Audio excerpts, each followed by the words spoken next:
ஏன் உங்க ரூமுக்கு போய் உங்க பெட்ஷீட் எடுத்து ஆகாஷ பொட்டலம் கட்டி கொண்டு போயிருக்கணும்.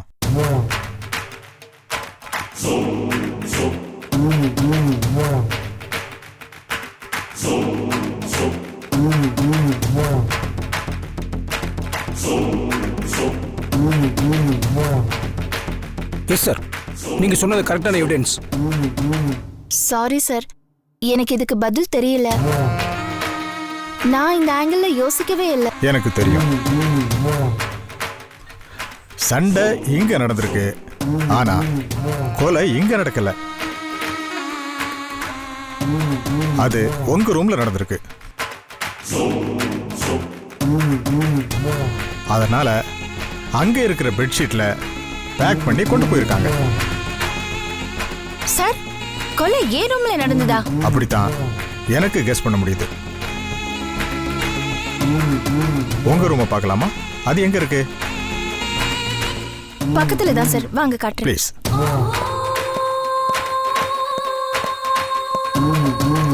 இந்த ரூம் தான் சார். ஆ.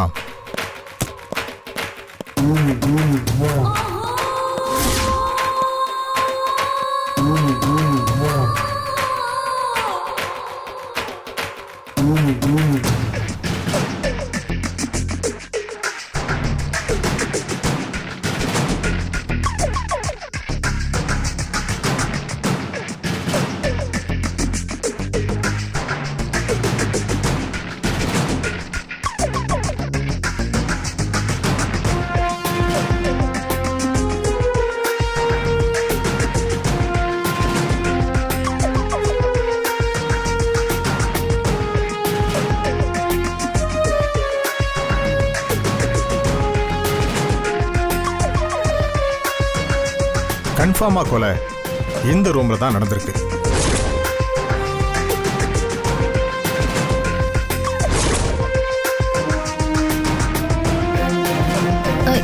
எப்படி சார்? உங்க அண்ணனோட பின் தலையில தானே அடிபட்டு இருக்குன்னு சொன்னீங்க. ஆமா சார். உங்க அண்ணனுக்கும் கொலையாளிக்கும் இந்த ரூம்ல ஒரு பெரிய ஸ்ட்ரகிளிங் நடந்திருக்கலாம். அந்த ஸ்ட்ரகிளிங்கோட உச்சத்துல கொலையாளி உங்க அண்ணனை பிடிச்சி ஃபோர்ஸா தள்ளி இருக்கலாம். அவரு இங்க எங்கேயோ உள்ள ஆணியிலேயோ இல்ல சுவத்திலேயோ மோதி இருக்கலாம்.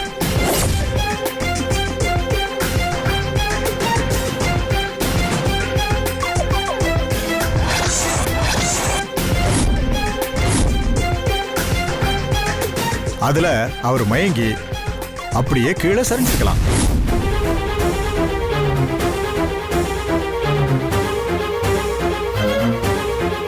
சோ கீழே விழுந்த உங்க அண்ணனை அப்படியே உங்க பெட்ஷீட் எடுத்து சுத்தி வெளியே கொண்டு போயிருக்கலாம்.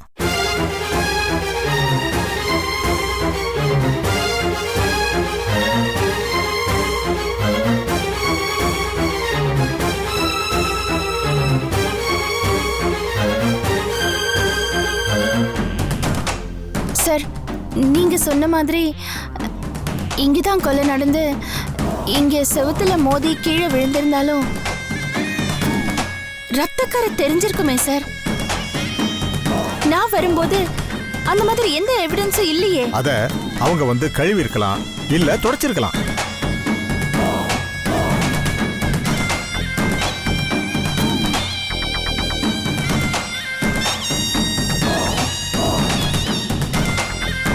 ஆதாரத்தை அவங்க மறைக்கத்தானே பாப்பாங்க. கரெக்ட் தான் சார். சார், இதெல்லாம் நினைக்கும் போது என்னால தாங்க முடியல சார். தயவு செஞ்சு இந்த கொலை கேஸை என்கிட்டயே ஒப்படைங்க சார்.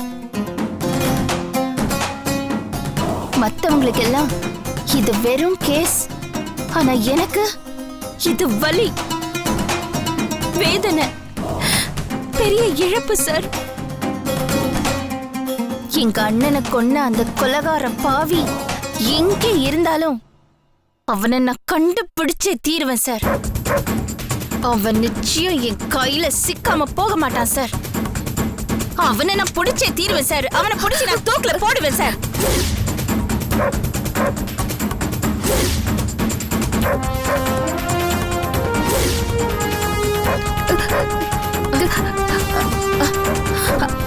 சாரிடி, உணர்ச்சி வசப்பட்டுட்டேன்.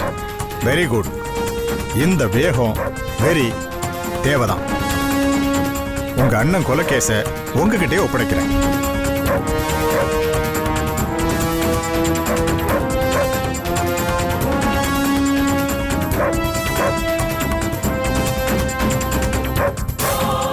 Thank you sir. உங்க கூட உங்க துணைக்கு கேசம் இருப்பாப்ல.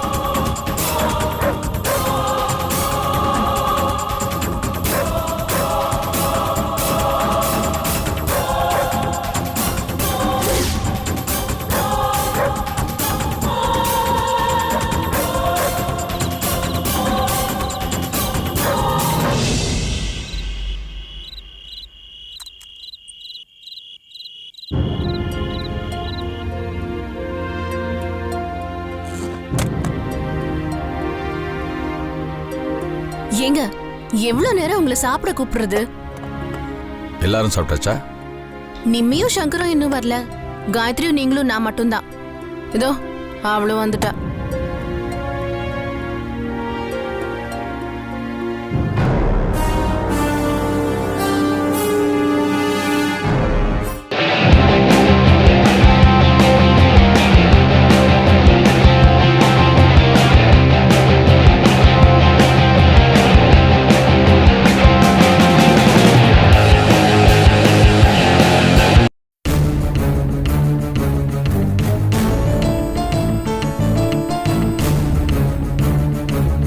என்னாச்சு உங்க ரெண்டு பேருக்கும்? ஏன் இப்படி மறைச்சிட்டு இருக்கீங்க? அவன் தங்கச்சிக்கு என் மேல ஏதாவது கோவம் இருந்தாக்கா அது என்கிட்ட காட்ட சொல்லு. என் மேல இருக்க கோவத்துல தப்பான வாழ்க்கையை தேர்ந்தெடுக்க வேணாம்னு சொல்லு. என்னங்க சொல்றீங்க? என்ன பழி வாங்குறதா நினைச்சுக்கிட்டு அவ வாழ்க்கையை அவன் நாசம் பண்ணிக்க போறா. அவளுக்கு அட்வைஸ் பண்ணுவி. இங்க பாருங்க, இந்த நக்கல் நையாண்டி அட்வைஸ் எல்லாம் உங்க பொண்டாட்டியோட வச்சுக்கோங்க. ஏன் வழியில குறுக்க வராதீங்க. இந்த பாரு காயத்ரி, இந்த வெட்டில் பூச்சி இருக்குல்ல, அது வெளிச்சத்தை தேடி போகுமா, ஆனா அதுலயே எரிஞ்சு சாம்பல் ஆயிடுமா. அதனாலதான் உன்னை எச்சரிக்கிறேன். அக்கா, ஒழுங்கா சாப்பாடு போட போறியா இல்ல தேவையில்லாம சண்டைக்கு இழுக்க ஆள் இல்லன்னு என்ன கூப்பிட்டு உட்கார வச்சிருக்கியா? முதல்ல ஒரு பொழுதுபோக்கா இருந்தது உங்களுக்கு எல்லாம். இப்போ உங்க ரெண்டு பேருக்கு என் கூட சண்டை போடுறதே முழு நேரம் ஆயிடுச்சுல்ல? ஏய், உங்க ரெண்டு பேருக்குள்ள அப்படி என்னதான் பிரச்சனை? நீயே நியாயத்தை சொல்லு. அந்த பாஸ்கர் இவ மனசை மாத்துறதுக்காக இவள ரோட்ல ஆபீஸ்லன்னு பார்த்து பேசிட்டு இருக்கான். இன்னைக்கு இவங்க ரெண்டு பேரும் ரோட்ல வச்சு பார்த்தேன். அவனை நான் எச்சரிச்சேன். உடனே இந்த அம்மாவுக்கு கோவம் பொத்துக்கிட்டு வந்துருச்சு. நீ யார் என்ன கேக்குறதுன்னு சொல்லிட்டு அவனை இவ கூட வண்டியில ஏறிட்டு போயிட்டா. சும்மா செருப்புல அடிச்ச மாதிரி இருந்துச்சு எனக்கு. அவன் ஒரு அயோக்கிய. என்னைக்கா இருந்தாலும் ஜெயிலுக்கு போக வேண்டியவன். இவன் அவன் பேச்சை கேட்டுக்கிட்டு அவன் கூட சேர்ந்துக்கிட்டு என்ன ஏமாத்துறதா நினைச்சுக்கிட்டு இவளே ஏமாந்து நிக்க போறான். ஏய், என்னடி இது? உன் மாமா ஏதாவது சொன்னா அதுல ஒரு நியாயம் இருக்குன்னு உனக்கு தெரியாதா? என்ன பெரிய நியாயஸ்தன் தான் உன் புருஷன் இல்ல? வந்த மாப்பிள்ளையெல்லாம் நீ உன் புருஷனும் சதி பண்ணியே தடுத்துட்டீங்க.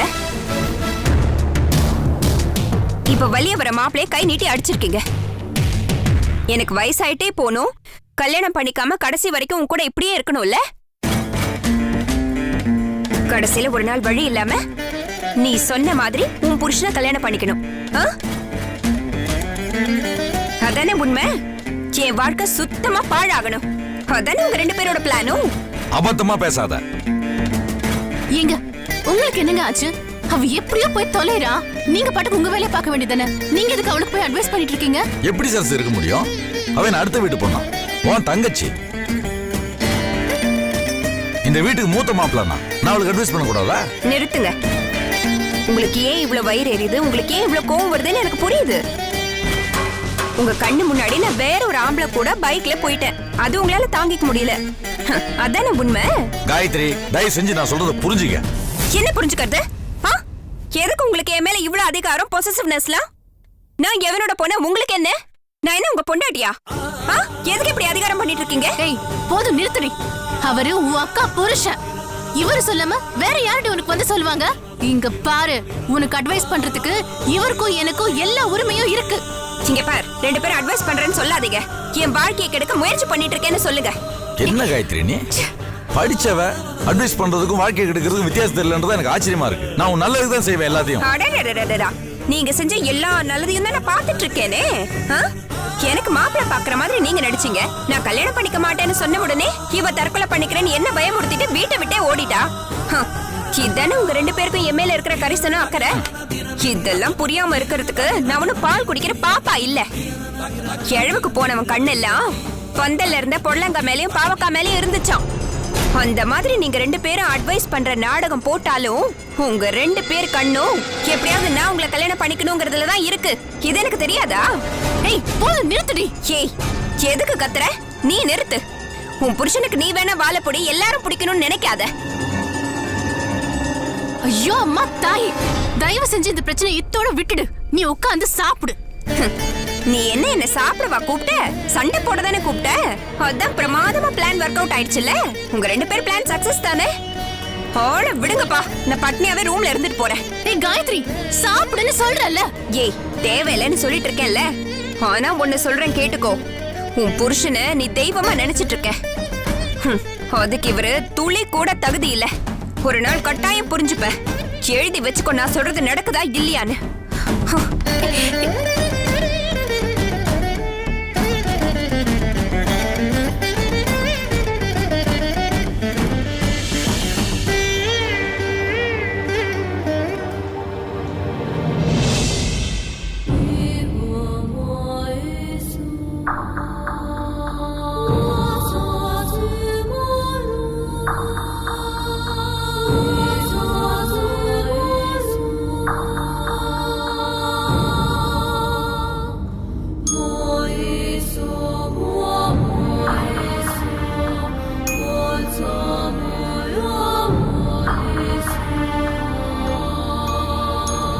கவிதா, ஹே கவிதா, சாப்பிட்டியா? சாரிம்மா, வர கொஞ்சம் லேட் ஆயிருச்சு. கவிதா, ஹே கவிதா, ஹே என்னாச்சு? ஹே கவிதா, என்ன இப்படி சொல்லுது? ஏய் எனக்கு ஒரு ஃபோன் பண்ணிருக்கலாம்ல? ஐயோ மணி 12 ஆச்சு. இந்நேரம் ஹாஸ்பிட்டல் வேற க்ளோஸ் பண்ணிருப்பாங்க. என்ன கவிதா? நானே டாக்டருக்கு ஃபோன் பண்ணி தலை ரொம்ப பாரமா இருக்கு, தலை வலிக்குதுன்னு சொன்னேன். சிம்டம்ஸ் எல்லாம் கேட்டுட்டு குளிர் ஜுரமா இருக்குன்னு சொன்னாரு. ஆனா அது பெரிய மருந்து கடையில தான் கிடைக்குமா, வாங்கிட்டு வரதுக்கு ஆள். என்ன கவிதா நீ? நான் என்ன செத்தா போயிட்டேன்? எனக்கு ஃபோன் பண்ணிருந்தா நான் வர வழியில மாத்திரை வாங்கிட்டு வந்திருப்பேன்ல. சரி, அது என்ன மாத்திரம் சொல்லு. இரு இரு, நீ இப்பெல்லாம் போன எங்கேயும் கிடைக்காது. கவிதா, எங்க கிடைச்சாலும் நான் போய் வாங்கிட்டு வரேன். மாத்திரை சொல்லு. சரி, நான் மெசேஜ் அனுப்புறேன். சரி, உடனே அனுப்பிச்சு விடு. நான் போய் மாத்திரை வாங்கிட்டு வந்துடுறேன்.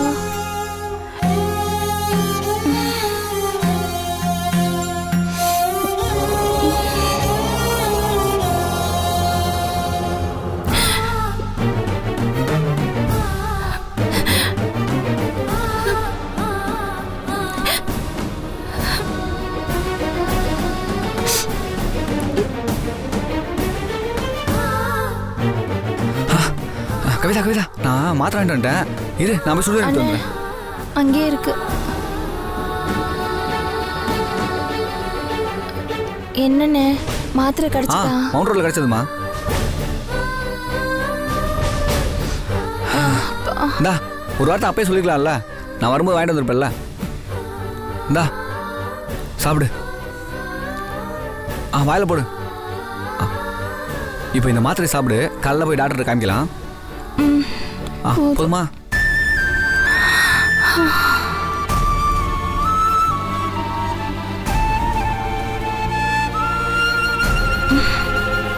சுடுதண்ணி ஊத்தணுச்சியா?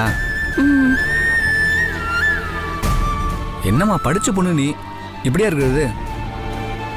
உடம்பு சரியில்லைன்னா டக்குன்னு ஆஸ்பத்திரி போயிருக்கணும், இல்லை எனக்காக ஃபோன் பண்ணிருக்கணும். அண்ணா, நீ ரொம்ப பாவம். இந்த ராத்திரி நேரத்துல எங்கெங்கயோ அலைஞ்சு திரிஞ்சு எனக்காக மாத்திரை வாங்கிட்டு வந்திருக்க. ரொம்ப கஷ்டம் கொடுக்குறேன்ல உனக்கு. என்ன கவிதா, நமக்கு அம்மா இருந்திருந்தா, உனக்கு ஜுரம் வந்திருந்தா பார்த்துட்டு சும்மா இருந்திருப்பாங்களா? உன் பக்கத்துல இருந்து உன்னை நல்லா கவனிச்சிருக்க மாட்டாங்க? நமக்கு தான் அம்மா இல்லை, இல்லை நான் தானே உன்னை பார்த்துக்கணும். எனக்கு அம்மா இருக்காங்க. ஹே கவிதா, என்ன சொல்ற? நீ தானே அம்மா.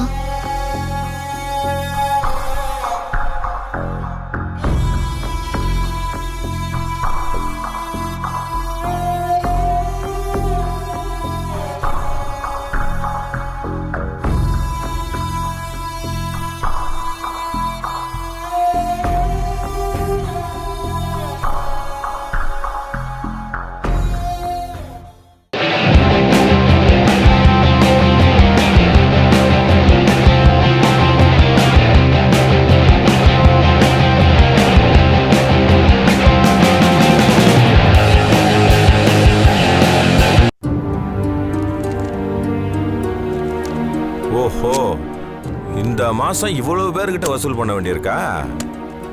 மாப்பிள்ள இன்னைக்கு ஒரு ரவுண்டு போயிட்டு வந்துடலாம் மாப்பிள்ள. அதெல்லாம் ஒன்றும் வேணாம் மாமா. ஏன்? பாவம் ஜனங்க இந்த மழையாலையும் வெள்ளத்தாலையும் கஷ்டப்பட்டு இருப்பாங்க. இப்போ போய் கடனை கொடுங்கன்னு கேட்டால் அவள் நல்லா இருக்காது. இந்த மாதம் விட்டுருவோம், அடுத்த மாதம் பார்த்துக்கலாம்.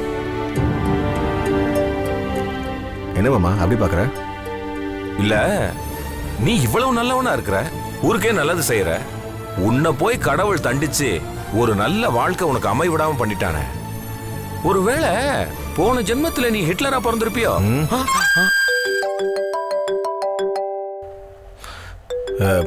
ஒரு முக்கியமான ஃபோனு அட்டன் பண்ணிட்டு வந்துட்டு அப்புறம் வச்சுக்கிறேன். ஏய், இப்பதானே நல்லவன்னு சொன்னோம், அதுக்குள்ள இவன் புத்திய காட்டுறானே. அடிக்கடி ஏதோ போன் வந்துகிட்டே இருக்கு, இவன் தனியா போய் நின்னுகிட்டு பேசுறான். அப்படி யாரா இருக்கும்? சொல்லு திவ்யா. எப்படி இருக்கீங்க? ஏதோ உன் நினைப்புல வாழ்க்கையை ஓட்டிட்டு இருக்கேன். சரி, நீ எப்படி இருக்க? மாத்திரை வந்தாலும் ஒழுங்கா சாப்பிட்றியா? குழந்தை நல்லா இருக்கா? இல்லைங்க, இந்த மாசம் செக்கப்புக்கு நான் இன்னும் போகல. தப்புமா. இங்க பாரு, இந்த வாரம் அப்பாயின்மெண்ட் வாங்கிடு, நானும் கூட வரேன். அதெல்லாம் இருக்கட்டும், உங்ககிட்ட முக்கியமான ஒரு விஷயம் நான் பேசணும். கவிதாவோட வீட்டுக்கு போயிருந்தேன். அங்க கமிஷனர் வந்திருந்தாரு. கமிஷனர் ஆகாஷோட ரூமுக்கு போய் எல்லாத்தையும் செக் பண்ணாரு. ரொம்ப பயந்துட்டேன். மயக்கம் வர மாதிரி ஆயிடுச்சு. கை காலம் நடுங்க ஆரம்பிச்சிருச்சு. நீ ஏமா அங்க போன? நீ வீட்லயே இருந்திருக்கலாம்ல. கவிதா என்ன டெய்லி ஃபோன் பண்ணி கூப்பிடுறா. நான் போலன்னு அவளுக்கு சந்தேகம் வராதா? அது மட்டும் இல்லாம இந்த விஷயத்தினால அவ ரொம்ப உடைஞ்சு போயிருக்கா. தனியா வேற இருக்கால. நான் போலன்னா அவ கோவப்படுறா. எல்லாத்துக்கும் நான் அவ கூட இருக்கணும்னு எதிர்பார்க்கறா. இங்க பாரு, நீ புலத்தாச்சு பொண்ணு, உடம்பு சரியில்லை, மயக்கம் வருது, அதுன்னு சொல்ல ஒரு காரணமே தெரியலையா? அது மட்டும் இல்லைங்க, நான் அவ கூட போனாதானே அங்க என்ன நடக்குது ஏது நடக்குதுன்னு எனக்கு தெரியும். நான் அவ கூட போலனா அங்க என்ன விஷயம் நடக்குதுன்னே நமக்கு புரியாம போயிடும்ல. அதுவும் வாஸ்தவம் தான். அங்க கவிதாவும் கமிஷனரும் இந்த கேஸை யார்கிட்ட ஒப்படைக்கிறதுன்னு தீவிரமா பேசிட்டு இருந்தாங்க. எங்க அண்ணன் கொலை கேஸை நான் தான் எடுத்து நடத்துவேன்னு அவர் ரொம்ப பிடிவாதமா இருக்கா. கமிஷனரும் அதை ஒத்துக்கிட்டாரு.